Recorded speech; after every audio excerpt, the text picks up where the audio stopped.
Hello and welcome to Left, Right and Centre. I'm Nidhi Razdan. The Indian contingent at Rio is the biggest ever that the country has sent. More than 100 athletes competing with the best in the world. And yet our medal tally at the moment stands at 0.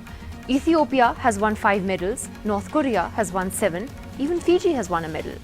We have some extremely talented athletes, there's no doubt about that.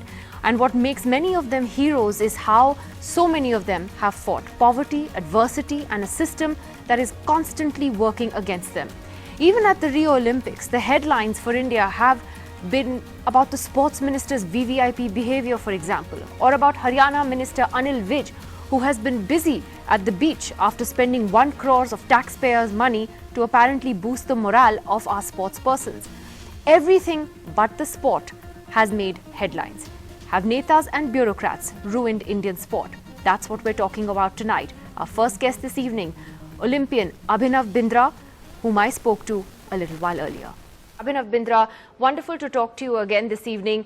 This time, now that you're back in India, we're just trying to take a moment to look back and reflect on what's gone wrong at these games so far. It's the biggest ever contingent that India has sent, Abhinav, and yet the medal tally is 0. Are you disappointed yourself?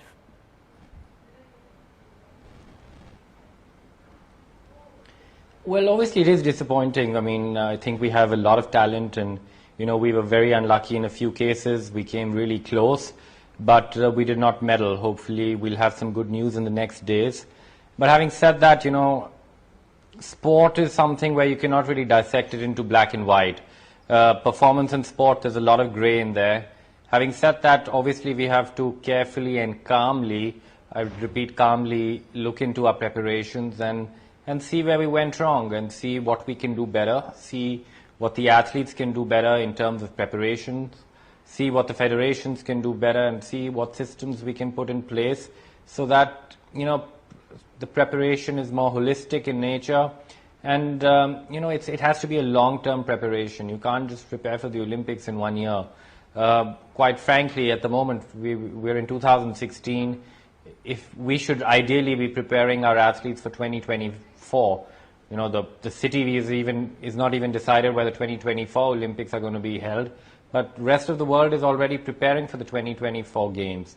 So we have to have a long-term vision if we really want to get anywhere in Olympic sport. What do you think has gone wrong? Is extremely competitive. It is. And according to you, what do you think are the one or two main things that have gone wrong? And you've seen your fair share of how the Indian system works, the way the administration works, the way things are run. According to you, what are the 1 or 2 main things where we've just, you know, not been able to push our athletes?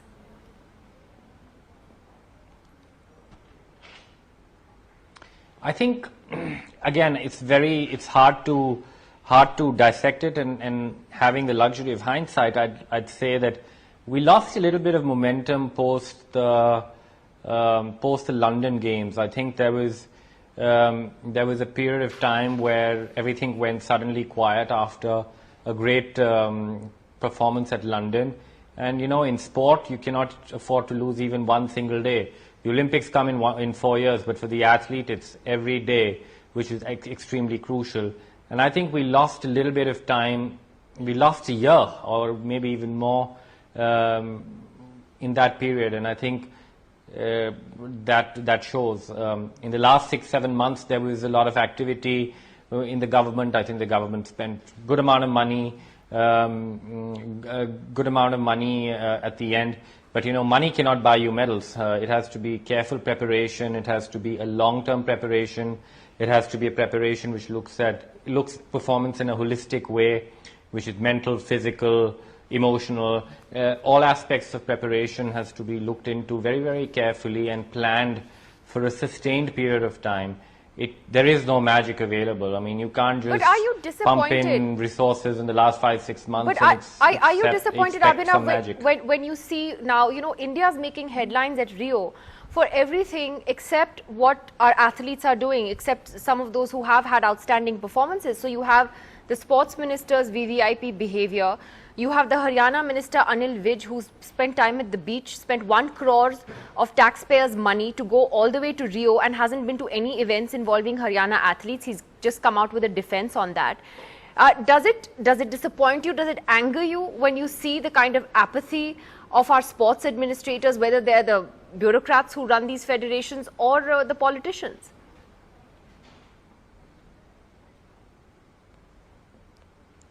Of course, it is extremely disappointing, but you know, I've been involved in sport in India for more than 20 years, and I no longer get angry. I mean, I'm not going to get angry and spoil my own health for these reasons. It's something which happens every time, and you know, that's the way it is.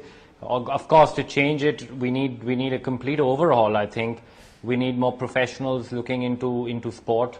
I believe there are many people who are doing a great job in Indian sport administration, but we generally need an overall change, and we need more professionals coming in. We need more experts coming in who look into the performance aspect of sport and are given a free hand to take decisions and given a free hand and their work not interfered with by people who have absolutely no idea about sport. So you're saying get the politicians out. You're saying get the politicians out of sports, running sports federations. Is that the answer? Getting professionals in, getting the politicians out.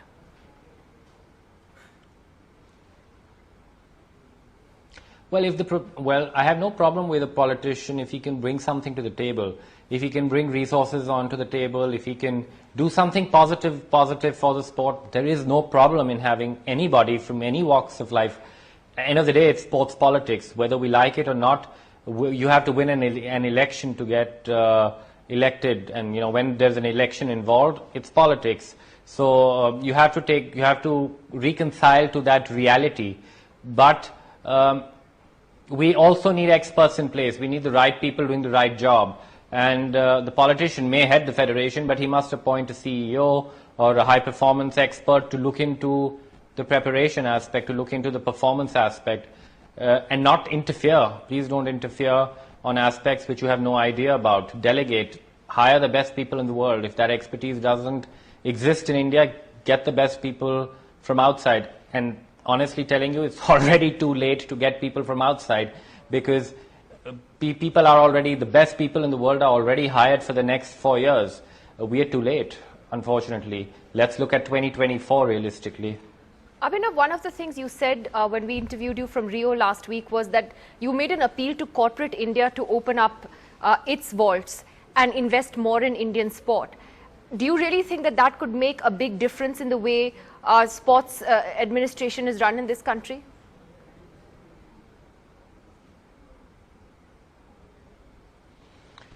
Well, I think corporates need to get involved for sure. I think, you know, what is the biggest missing link in Indian sport is that there are absolutely no resources, facilities or know-how available to the grassroots in India. And, you know, it's the grassroots level which is the most neglected part, is the most important part in performance in sport. Because when a 9 or 10-year-old child starts to play a sport, that is the time when he or she lays his foundation. That's the time when habits are formed. And you know, if the habits are formed in a wrong way, if he learns the wrong technique, it's always going to be a fight. And you know, we need to invest resources right at the grassroots level. The government of India spends money, but the money does not infiltrate down to the grassroots. It's only for the elite, and we need to put more resources for the grassroots. And having said that, we also need to bring in more resources in terms of sports science, sports medicine, and all those areas of high-class expertise for the elite into India. And that requires huge amount of resources. And yes, I think it has to be a government and government-private partnership which would work. Because look at the rest of the world. I mean, for the United States, the U.S. government doesn't even spend $1 for the Olympic team. It's all corporate sponsorship that the USOC generates. Yeah, you've announced your own retirement, but can we see you contributing something to you know, sports administration, infrastructure? There's a lot that I'm sure you can do personally. Do you have any plans?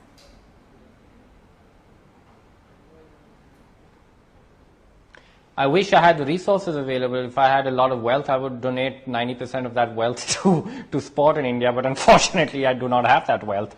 But I'd like to contribute. I'd like to contribute by sharing my experiences and my knowledge. I think that is the only thing that I can do at this juncture. I can't get into sports administration. To get into sports administration, I need to become a politician. And I'm too thin-skinned at the moment, at least as of now, to get into that world. All right, well, at least you're frank. You're saying that if you have to wield any influence in Indian sport, unfortunately, it would be by becoming a politician. Abhinav Bindra, thank you very much for joining us on the program today and as being as frank as ever with your views on the state of Indian sport today. Thanks very much. Well, that was some plain speaking from Abhinav Bindra there. Joining us now on the program tonight, former Indian football captain Baichung Bhutia. Here in the studio with us, Anup Narang, the Joint Secretary of the Badminton Association of India, at least one association that has something to smile about as far as Rio is concerned. And senior journalist Pradeep Magazine is joining us here in the studio as well. Baichung, to you first. We were just talking to Abhinav Bindra, who was saying that the biggest thing he believes that India needs right now is for professionals to be running sports federations and a long-term vision. We should be thinking, he says, about the 2024 Olympics, not the next Olympic Games. Do you agree? Yes, I do agree for professionals to come and run the federations and the associations. But more than that, I think who's going to invest and who's going to put in that money to pay the professionals to come and run it, because you need investment coming in. And I don't only blame the federations itself. I think it goes down to a district level to state level. A lot of the sports person are going to come out from the state, from district, some corner district in some parts of the country. So you don't have a dedicated people in district level sports. You don't have a dedicated level in sports, state level, in state level. You want to bring out the best talent, because the state and the district could not promote and not bring out the best talent. So for a federation, people to really spot the talent is going to be a huge challenge. So yes, it's important that federation will have to put pressure to make sure that the state and district level people are also working hard to bring out the best talent. But I do agree with Abhinav that you need to bring in professionals to run the federation. I'm not saying head it, but you need to have a lot of professionals in the federations to run it. But again, you need money to pay those professionals, and who's going to invest in that is again. And I think that's why. So I think that's why Abhinav was making an appeal, to corporates to invest and be generous with that. But Baichung, when you see the kind of headlines coming out of Rio, as a sports person yourself, is it disappointing? Does it make you angry when you see the headlines about our officials having a good time, taking selfies, the athletes not being able to fly business, the netas doing it instead, spending taxpayers' money to go and party or spend time at the beach, although Anil Vij says he never went to the beach and he didn't get a ticket to see some of the first day's events. I mean, is that sort of symptomatic or typically representative of the kind of culture that we have when it comes to sports?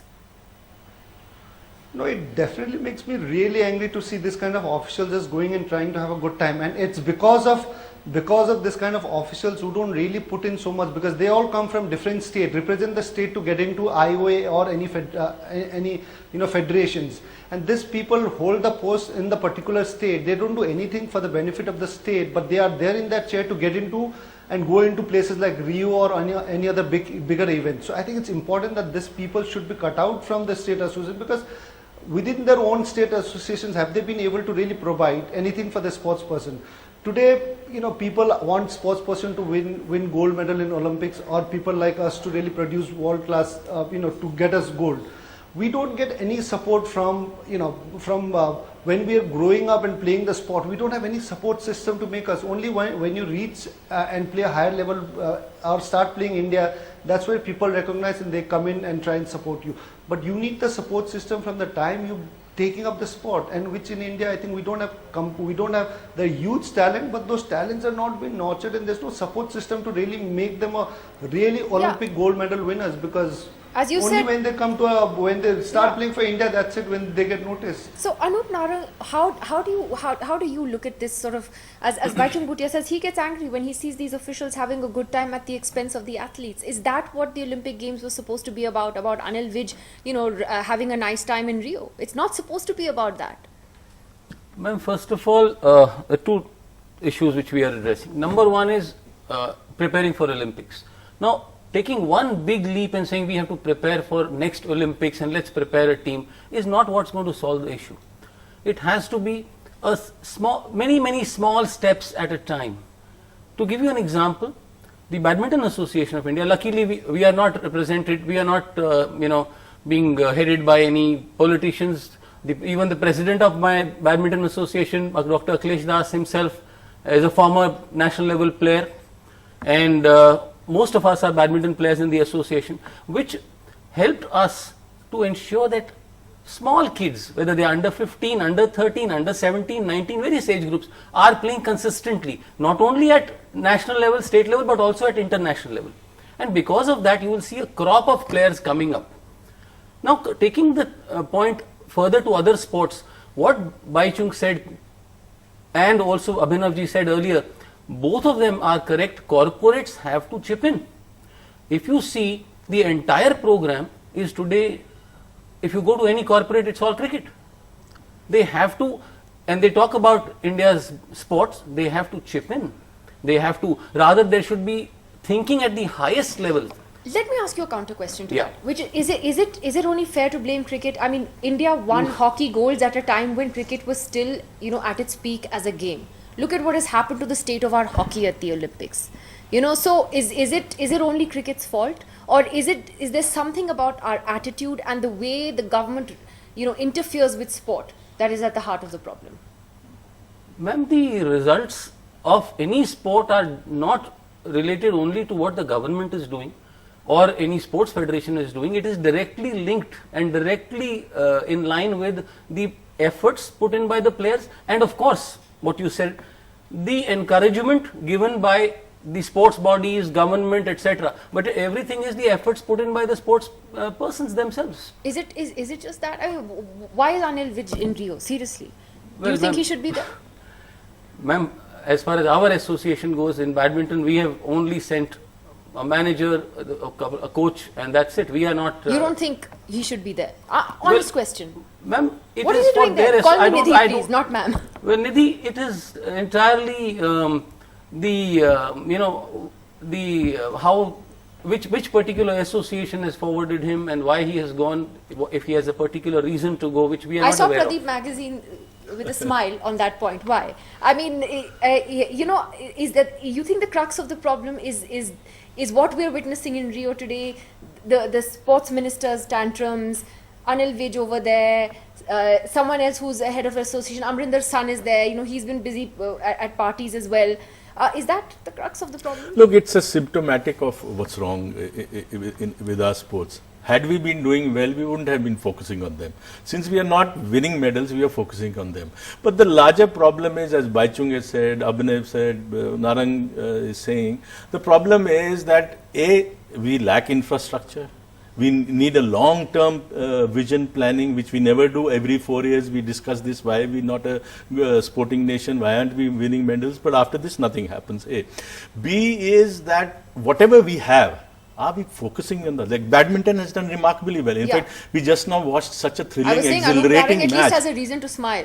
Yeah. See, for India to have challenged somebody like Lin Dan, who's like Roger Federer of badminton, Yeah. and come so close to winning, or we have a medal hope in Sindhu, they must have obviously done something right. Yeah. Which other federations, they don't even identify who are their outstanding players for a, say, 4-year hence, 8-year hence. Is it the lack of political interference, as Anup Narang says there? I'm sure In the Badminton he's saying that none of their officials are there. Had there been a politician heading their body, he obviously would have gone there, because a politician sees this as an opportunity to self-promote. Look, I am there. Look what Vijay Goyal did there. Yeah. In his self-promotion, But he forgot that he you represents have the a- vice president of the Indian Olympic Association, Tarlochan Singh. His son, Baichung, is a doctor. He's a radiologist, not a sports doctor. And he's gone there with the Olympic contingent. Again, symptomatic of the problem and the crisis that faces Indian sport. And another point, Baichung, you raised about money. So, 3 paisa a day is what we spend per capita on sports. And you have, for instance, the US that spends 22 rupees a day per capita on sports. I mean, 3 paisa, 22 rupees. It's such a huge difference. And the US doesn't even have a sports minister. No, I think that's where it really makes a difference. You know, you've got to really spend money to really bring out good sports person, and obviously it's only money is not the only criteria, but it's one of the major factors that can really change and, you know, produce world class sports person. At the same time, again, talking of officials being there, I think this is the real example that we should not allow officials to tour, you know, in such big events, because this is the reason why a lot of the people hold on to their state association posts so that they get to travel, because their vote makes a difference for a IOA or any federation, so that they get to travel on all those big occasions, holding a chair of a particular state. And this is the only reason why they are there. They're not there in a state to really promote the sport or promote the sports person, but they're there so that they get the ticket to go into Rio or other big events. So if we stop that, I think we will stop a lot of these people not getting into, you know, state or district level. We'll get genuine people who want to promote the sport coming into the body. And that's, I think we should stop and ban all the people traveling. If it's only coach or manager, they should be allowed to travel. Rest, I think we should not allow any of them, because this would encourage a lot of people to hold on to the post so that they can travel around the world in you know, taxpayers' money. Well, let me ask a different question to Pradeep Magazine, which is that how much, as Mr. Narang says, how much of our performance depends on the appetite for medals that athletes themselves have? I mean, do you think that we are motivated enough to win, or that we feel satisfied that we are the fourth best in the world, or that we reached a certain stage, or is it a mix? Look, the appetite obviously will be there. Any athlete who goes, he goes to win. But the problem is, look at Deepika. See, she has broken a fresh ground. Yeah. In gymnastics, qualifying for Yeah. Olympics itself was a big thing. Then finishing fourth is a big thing. But look at the odds she had to Yeah. struggle. Yeah. Look at what training she has gone through, the kind of conditions under which she has gone through, and the training which, say, American or a Chinese or a Russian gymnast even get do. her physio there So there is when no she wanted. comparison, and Yeah. for her to finish fourth, because Absolutely. whatever excellence you achieve in sports also depends on what training are you doing, Yeah. what are the conditions which are being given to you right from the beginning. Without that platform being there, no matter how good you are, I think it will be very difficult for us to excel at that stage. We will have exceptions. We have had exceptions. But those exceptions like Bindra, he has his own shooting range at home. He was not dependent on anything else. He was a product of his own. despite the system, not because of it. Similarly, somebody like Leander Paes or earlier tennis players, or badminton is something which is quite, I think personally, badminton, wrestling, Has the potential. like these people are doing something. They have a